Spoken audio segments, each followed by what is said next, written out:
తెలంగాణలో కాళేశ్వరం ప్రాజెక్ట్ పైన ఇటు అధికారంలో ఉన్న కాంగ్రెస్ పార్టీ మరియు ఇటు అధికారం కోల్పోయిన బీఆర్ఎస్ పార్టీ రెండు పార్టీల మధ్య మాటల యుద్ధం కొనసాగుతా ఉంది. సవాళ్ళు అయితే రెండు పార్టీలు కూడా ఇస్తా ఉన్నారు. మధ్యలో రిటైర్డ్ ఇంజనీరింగ్ సంబంధించి కూడా వాళ్ళు కూడా ఏవైతే కన్నెపల్లి పంప్ హౌస్ నుండి కూడా పంపులు ఆన్ చేసుకోవచ్చు, ఎత్తిపోసుకోవచ్చు అని కూడా వాళ్ళు కూడా క్లియర్ కట్గా చెప్పిన పరిస్థితి కనబడతా ఉంది. వాటిపైన సీఎం రేవంత్ రెడ్డి కూడా స్పందించడం జరిగింది. మరి ఈ అన్ని అంశాల గురించి అయితే మాట్లాడడం మనతోని బీజేపీ లీడరు, తెలంగాణ ఉద్యమకారుడు, అనేక విధాలుగా ఈ కాళేశ్వరం సంబంధించిన ప్రాజెక్టులకి దగ్గరుండి చూసిన వ్యక్తి వేణుగోపాల్ రెడ్డి గారు అయితే ఉన్నారు. మాట్లాడించే ప్రయత్నం చేద్దాం. సరే, ఎలా చూడొచ్చు సీఎం రేవంత్ రెడ్డి గారి యొక్క వ్యాఖ్యల్ని మీరు ఎలా చూస్తూ ఉన్నారు? ఒక ఉద్యమకారుగా మీరు ఏవైతే ప్రాజెక్టు సంబంధించిన వాటిలో కూడా మీరు చాలా పర్యవేక్షణ చేసిన వ్యక్తిగా ఎట్లా చూస్తారు ప్రధానంగా? నేను దాదాపు నేను ఇప్పటికీ వ్యవసాయం చేస్తున్నా. నేను రైతు బిడ్డను. ఇవాళ రైతు బాధ ఏందో తెలుసు. కరువు వచ్చి నీళ్లు లేనప్పుడు అవకాశం ఉన్న నీళ్ళని ఎత్తిపోసుకోవాల్సిన అవసరం. అయితే ఆ నీళ్ళు ఏదైతే ప్రతిపక్షాలు మాట్లాడినా, ఇంజనీర్లు మాట్లాడినా సాధ్యాసాధ్యాలు పరిశీలించి భేషజాలకు పోకుండా ఆ నీళ్ళు ఎత్తిపోసి రైతులను ఆదుకోవాల్సిన పరిస్థితి ముఖ్యమంత్రి మీద బాధ్యత ఉంది. కానీ ఆ బాధ్యత విస్మరించి ఎవరు మాట్లాడితే వాళ్ళ మీద అవాకు చెవాకులు, తిట్టడం, అబ్యూజింగ్ చేయడం, రక్తం రక్తం జల్లి పండియండి అని చెప్పడం, లేకపోతే ఇంజనీర్లను బెళ్ళుతో కొడతామని చెప్పడం, జైలు పంపుతామని చెప్పడం, ఇదైతే ఆయన ఒక రాజ్యాంగం మీద ప్రమాణం చేసి వచ్చిన వ్యక్తి ఆ చట్టాన్ని గౌరవించాల్సిన వ్యక్తి చట్ట వ్యతిరేకంగా, రాజ్యాంగ వ్యతిరేకంగా, అప్రజాస్వామికంగా మాట్లాడుతూ బెదిరింపులకు దిగడం ఏదైతే ఉన్నదో ఆయన ఒక్కరోజు కూడా పదిలో ఉండేందుకు అర్హుడు కాదు. ఆయన ఒకసారి పరిశీలించుకోవాలి.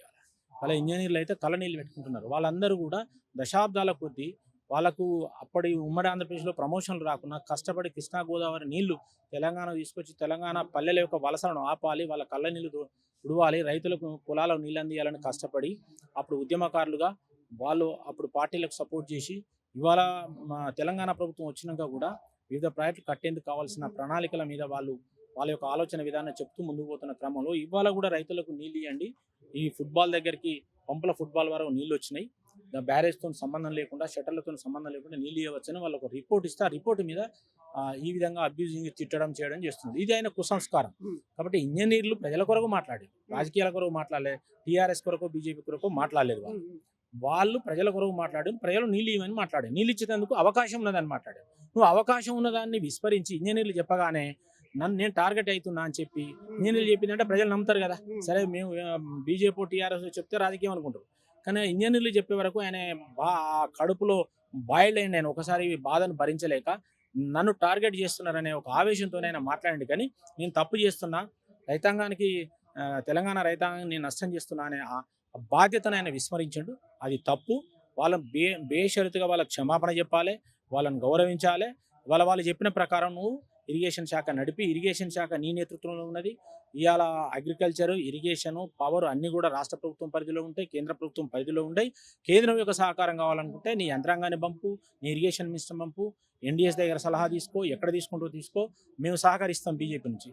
అంతేగాని ఎవరు మాట్లాడితే వాళ్ళు పోయి నువ్వు పోయి తీసుకురాపు అంటే నీకు ఈడు ఎవరు పాలేరు లేరు పోయేందుకు. మా బాధ్యత మాకుంటుంది, మేము ఎన్డీఎస్తో మాట్లాడదాం. కానీ నువ్వెందుకు బాధ్యత నుంచి విస్మరిస్తున్నావు అని మేము చెప్తున్నాం. అంటే ఇక్కడ ఈటల రాజేందర్ మాట్లాడితే ఈటల రాజేందర్ కూడా అక్కడ అవినీతిలో భాగస్వామ్యం ఉంది. ఇప్పుడు రిటైర్ ఎవరైతే అక్కడ ఉన్న వాళ్ళు కూడా మాట్లాడితే వాళ్ళకు కూడా ఆ అవినీతి దాంట్లో చాలా వరకు భాగం ఉన్నట్టుగా మాట్లాడతారు. అంటే ఎవరు మాట్లాడినా కానీ వాళ్ళకి అవినీతిలో భాగస్వామ్యం ఉన్నదనే విధంగా మాట్లాడుతూ ఉన్నారు కదా. దాన్ని ఎలా చూస్తారు? ఇప్పుడు నేనేమంటున్నా అంటే నువ్వే ప్రభుత్వంలో ఉన్నావు కదా, నువ్వే ప్రభుత్వంలో విచారం చేయి, ఎవడద్దంటాడు. కానీ అదేం చేయకుండా నువ్వు కూడా ఒక అపోజిషన్ ఉన్నట్టు మాట్లాడితే ఎట్లా? ఇదంతా కూడా ఏంటంటే ఇష్యూని పక్కదారి పట్టించడం. అంటే ఇవాళ గోదావరి నీళ్ళని ఎత్తిపోసే క్రమంలో ఎత్తిపోయలేక, కరెంటు బిల్లులు కట్టలేక 22,000 కోట్లు నార్థన్ పవర్ డిస్ట్రిబ్యూషన్ కంపెనీకి బాకీ పడ్డాడు.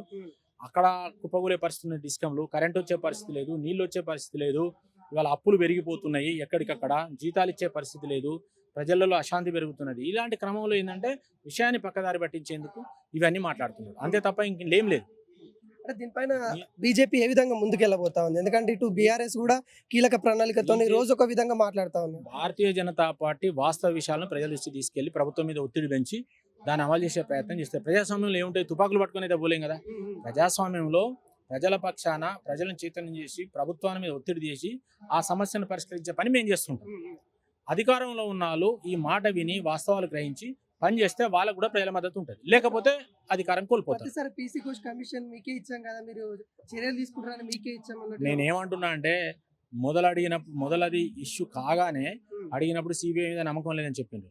పీసీ కోచ్ కమిషన్ వేసిండ్రు, అదొక 1.5 year పోయింది. తర్వాత అసెంబ్లీ అది ఆ పీసీకోస్ కమిషన్ కూడా బయట పెట్టలేదు. ఉమ్. అన్ని అయిపోయి అసెంబ్లీ సమావేశాలు అయినాక 2-2.5 సంవత్సరాల తర్వాత అప్పుడు సిబిఐకి నువ్వు సిబిఐకి ఎందుకు ఇచ్చినావు? ఉమ్. నీ రాష్ట్ర ప్రభుత్వం కట్టిన ప్రాజెక్ట్, అది కేంద్ర ప్రభుత్వం కట్టిన ప్రాజెక్టు కాదు, రాష్ట్ర ప్రభుత్వం నిధులతో కట్టిన ప్రాజెక్టు. దాని మీద నువ్వు అధికారం రాకముందు దాని మీద ఖచ్చితంగా విచారణ చేపిస్తాను. మరి ఎందుకు చేయించలేదు అంటే, నువ్వు ఎందుకు చేయించలేదు అంటే నీకు దమ్ము లేదన్నట్టే కదా, నీ చేత కాదన్నట్టే కదా, నాకెందుకని నువ్వు ఆలోచించినావు కదా అన్నప్పుడు నువ్వు మూసుకొని కూర్చో. సిబిఐ చేస్తుంది, ఇచ్చింది సిబిఐ బాధ్యత ఉంటే చేస్తుంది, అది ప్రయారిటీ ప్రకారం వాళ్ళు చేసిపోతారు. కానీ నువ్వు 6 నెలలు అయింది ఇచ్చి, కానీ నువ్వు 2.5 సంవత్సరాలు 3 ఏళ్ళు అవుతుంది ప్రభుత్వం దగ్గరకు వచ్చి, నవంబర్ వస్తే 3 ఏళ్ళు. మరి నువ్వు 2.5 సంవత్సరాలు నువ్వు సపరేట్గా కాలయాపన చేసి ఈ 6 నెలలకే సిబిఐ చెప్తలేదు ఎట్లా మాట్లాడుతావు? నువ్వు చేస్తే ఖచ్చితంగా చేస్తుంది, సరే ఈ రాజకీయాలని పక్కన పెడితే చేస్తుంది. కానీ నువ్వు నీ బాధ్యత నుంచి విస్మరించినావు, నువ్వు పారిపోయినావు, నీకు ధైర్యం లేదని ఒప్పుకోవాలి. సరే ఈ రాజకీయాలను పక్కన పెడితే అంటే బీఆర్ఎస్ కావచ్చు, అటు కాంగ్రెస్ పార్టీ, మీరు దగ్గరున్న వ్యక్తిగా ఇప్పుడు కాళేశ్వరం రైతులకు ఉపయోగపడుతుందా పడదా? నేను ఏమంటున్నా అంటే, ఇప్పుడు ఏదైతే బ్యారేజ్లో మనకు కొంత కుంగిపోయినాయో వాటిని వెంటనే రిపేర్ చేయాలి, చేయమని కూడా చెప్పింది ఎన్డీఎస్ఏ కూడా. వాటిని మళ్ళీ ఏదైతే ఇంజనీరింగ్ నిపుణులతో ఆలోచించి దాన్ని కరెక్ట్ రెక్టిఫై చేసి దాన్ని రిపేర్ చేసి మనం ఎంతవరకు ఎత్తిపోయగలుగుతాం అంతవరకు ఎత్తిపోయి ఆదుకోవాలి. నేను ఏమంటున్నా అంటే, ఇప్పుడు జూన్ జూలైలో ఎప్పుడు కానీ కొంత ఎత్తిపోయాలి, ఎందుకంటే కాలం లేట్ అవుతున్నది కాబట్టి. మొత్తం ఎత్తిపోయాల్సిన కొన్ని ఎత్తిపోస్తే ఇందులో వర్షాలు అనేది సరిపోతుంది. ఎక్కువ ఎత్తిపోసినా అప్పుడు రిటర్న్ పోయిన రోజులు కూడా ఉన్నాయి.